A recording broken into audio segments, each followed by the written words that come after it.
नमस्कार. आपण आज साबुदाण्याचे हे पळीपापड पाहणार आहोत. त्यासाठी मी एक ग्लास साबुदाणा जो आहे ते रात्री भिजायला टाकला होता. अगदी खिचडीला टाकतो त्याच पद्धतीने हा साबुदाणा भिजायला टाकला होता. तुम्ही बघू शकता किती छान असा सुटसुटीत हा साबुदाणा झालेला आहे. याचे आपल्याला पळीपापड करायचे. त्यासाठी आपण 1 ग्लास साबुदाणा घेतला तर आपल्याला 4 ग्लास पाणी हे उकळायला ठेवायचं आहे. 1 ग्लास साबुदाण्यासाठी मी इथे 3 मध्यम आकाराचे बटाटे घेतलेत. हे बटाटे खिसून आपल्याला यामध्ये टाकायचे आहेत. इथे कुकर गॅसवर ठेवलेला आहे. त्याच्यातच मी आता 4 ग्लास पाणी हे गरम करायला ठेवणार आहे. पाणी उकळायला ठेवले तोपर्यंत हे बटाटे छिलून घेतलेले आहेत. याला आपल्याला किसून घ्यायचं. अशी किसणी घेतलेली आहे मध्यम आकाराची. याच्याने आपल्याला या पाण्यामध्येच याचं किसून घ्यायचं, कारण पाण्यामध्ये किसल्यामुळे हा खीस काळा पडत नाही. या अशा पद्धतीने सर्व खीस हा किसून घेतलेला आहे. तुम्ही बघू शकता किती मस्त झालाय. याला स्वच्छ असं 2-3 पाण्याने धुवून घ्यायचं. इथे खीस मी 2-3 पाण्याने स्वच्छ धुवून घेतलेला आहे. तुम्ही बघू शकता किती छान झालाय.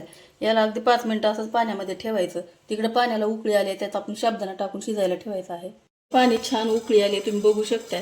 यातच आपण घेतल्या सुट्टा करून घेतलेला साबुदाणा टाकून घ्यायचा. साबुदाणा टाकल्याच्या नंतर हे पळीने असं छान हलवून घ्यायचं आणि 5 ते 6 मिनिट याला असं मस्त शिजवून घ्यायचं. साबुदाणा थोडासा ट्रान्सपरंट झाला की यामध्ये आपण खिसून घेतलेला बटाट्याचा खीस टाकायचा. इथे तुम्ही बघू शकता अगदी 5-7 मिनिटांमध्येच आपला साबुदाणा मस्त असा ट्रान्सपरंट झालेला आहे. आता यामध्ये आपण जो बटाट्याचा खीस केलेला आहे तो खीस टाकून घ्यायचा. खीस टाकल्याच्या नंतर छान असं पळीने मिक्स करून घ्यायचं. मस्त असं मिक्स करून घ्यायचं आणि 4-5 मिनिट झाल्याच्या नंतर याला छान असं शिजायला ठेवायचं आहे. इथे साबुदाणा शिजायला टाकून बटाटा खीस टाकल्याच्या नंतर 5 ते 7 मिनिट झालेले आहेत. वरतून आपल्याला यामध्ये आता चवीप्रमाणे मीठ टाकून घ्यायचं. मीठ अगोदर टाकलं नव्हतं कारण दोन्ही छान असं मिक्स झाल्याच्या नंतरच मीठ टाकायचं. आणि 1 चमचा हे चिली फ्लेक्स घेतलेले आहेत हे टाकून घ्यायचे, कारण याच्यामुळे दिसायला खूप छान दिसतात. याला मस्त असं मिक्स करून घ्यायचं आणि गॅस बंद करून द्यायचा. गॅस बंद केल्याच्या नंतर 1-2 मिनटं असंच ठेवायचं आणि लगेच हे पापड टाकून घ्यायचे.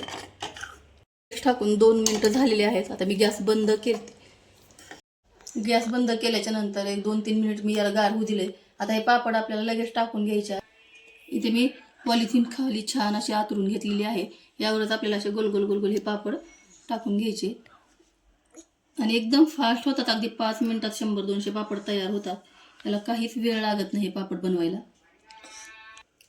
आणि अशा पद्धतीने मी सर्व पापड हे असे बनवून घेणार आहे. इथे अशा पद्धतीने मी सर्व पापड हे टाकून घेतलेले आहेत. एकदम मस्त झाले तुम्ही बघू शकताय. आता कडकडीत असं 2 दिवस उन्हात वाळू घालायचं आहे. मी घरात केलेले आहेत. हे थोडे सुकूस तर मी फॅनच्या हवेखाली ठेवणार आहे आणि नंतर 2 दिवस उन्हात वाळवून घेणार आहे. एकदम मस्त होतात. हे फॅनच्या हवेलाही खूप लवकर सुकतात हे पापड आणि बनवायला खूप सोपे आहेत. झटपट तयार होणारे पापड आहेत आणि खाण्यासाठी तर खूप टेस्टी आहेत. बनवलेले साबुदाण्याचे पापड हे एकदम मस्त असे वाळवून घेतलेले आहेत. रात्रभर मी याला फॅनच्या हवेखाली ठेवले होते. दिवसभर कडकडीत उन्हात हे वाळवून घेतलेत. किती छान असे पापड झालेत. अगदी 1 ग्लासमध्ये छोटीशी दुरडी भरलेली आहे. हे पापड खूप छान लागतात चवीला आणि बनवायला तर एकदम झटपट आहे. 5 ते 7 मिनिटात हे पापड तयार होतात. तुम्हाला हे पापड मी तळून दाखवते. तेल छान असं गरम झाले. आता तेलामध्ये पापड टाकून आपल्याला मस्त तळून घ्यायचं. खूप छान फुलतो. अगदी छोटासा टाकलेला पापड पण बघू शकता किती फास्ट आणि किती मस्त मोठा फुललेला आहे. एकदम छोटासा टाकला होता. दिसायला पण पहा किती पांढरा शुभ्र हा पापड झालेला आहे. अशा पद्धतीने तुम्हाला मी 2-4 पापड तळून दाखवते.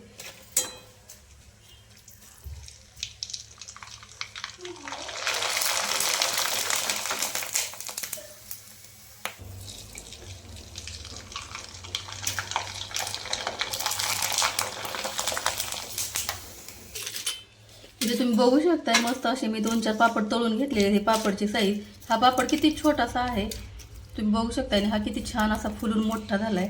एकदम मस्त चवीला तर खूप भारी लागतो आणि बनवायला खूप सोपा आहे. तुम्हाला जर ही पापडची रेसिपी आवडली असेल तर व्हिडिओला लाईक करा, शेअर करा. चॅनलवर पहिली वेळ असाल तर चॅनलला सबस्क्राईब करा. व्हिडिओ पाहिल्याबद्दल धन्यवाद. थँक्यू.